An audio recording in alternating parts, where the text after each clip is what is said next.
এসেছে। 1 বছর হয়ে গেল এই দ্বিতীয় স্বাধীনতার।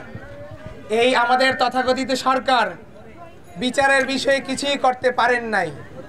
তারপরেও একে তো আসামি একদিক থেকে আসামি গ্রেফতার করা হচ্ছে না, যেই 25% আসামি গ্রেফতার করেছে তাদেরকেও নেগোসিয়েশন করে টাকা খেয়ে আইন মন্ত্রণালয়ের মদদে তাদেরকে আজকে জামিনে মুক্ত করে দিচ্ছে।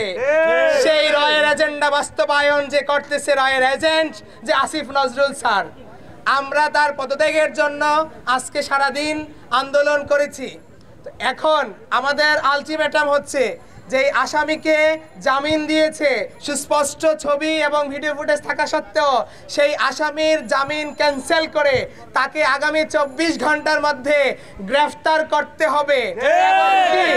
এবং কি আগামী বৃহস্পতিবার সন্ধ্যা 6টার মধ্যে প্রধান উপদেষ্টাকে আবেদন জানাচ্ছি, উনি আইন উপদেষ্টাকে শোকজ করে কেন এই জুলাই অভ্যুত্থানের ছাত্র জনতাদের যে খুন করেছে এই জুলাই অভ্যুত্থানের হত্যা মামলার আসামিদের জামিন দিচ্ছে, সেটার ব্যাখ্যা উনি প্রধান উপদেষ্টার কাছে দিবে।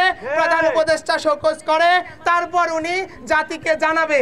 যদি তা না করে আগামী বৃহস্পতিবার দিন আমরা সারা বাংলাদেশ থেকে শহীদ পরিবার আসবে, আহত পরিবার আসবে, ছাত্র জনতা আসবে। আমরা আগামী রোববার দিন আমরা সারা বাংলাদেশ থেকে শহীদ পরিবার আসবে, আহত পরিবার আসবে, ছাত্র জনতা আসবে। আমরা সচিবালয় এবং প্রয়োজনে যমুনা ঘেরাও করবো ইনশাআল্লাহ। ধন্যবাদ। এবং যেই দুইজন বিচারপতি জামিন দিয়েছে আগামী বৃহস্পতিবারের মধ্যে তাদেরকে বহিষ্কার করতে হবে। এবং কি আজকে যেই পুলিশ বাহিনী শহীদ পরিবারের উপরে হাত তুলেছে, 2-3 জন শহীদের মায়ের পেটে লাথি মেরেছে, স্বরাষ্ট্র উপদেষ্টা যদি এটার ব্যাখ্যা না দেয় আগামী রোববার দিন শুধু আইন উপদেষ্টার পদত্যাগের জন্য রাস্তায় নামবো না, স্বরাষ্ট্র উপদেষ্টার পদত্যাগ সহ খোদাবক্স চৌধুরীর উপদেষ্টার পদত্যাগ সহ আমরা রাস্তায় নামবো সারা বাংলাদেশের শহীদ পরিবার। আসসালামু আলাইকুম। পথে কর্মসূচিতে এসেছি এই সচিবালয়ের সামনে।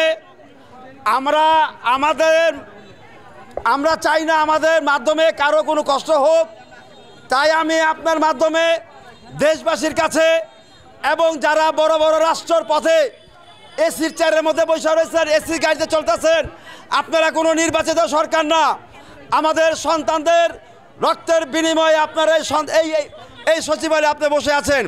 তাই আমি দৃষ্টি আকর্ষণ করতে চাই সাংবাদিক ভাই ও বাবাদের মাধ্যমে এই আসিফ নজরুলকে আমরা 24 ঘন্টা তাদেরকে আলোচনার সুযোগ দেওয়া হলো।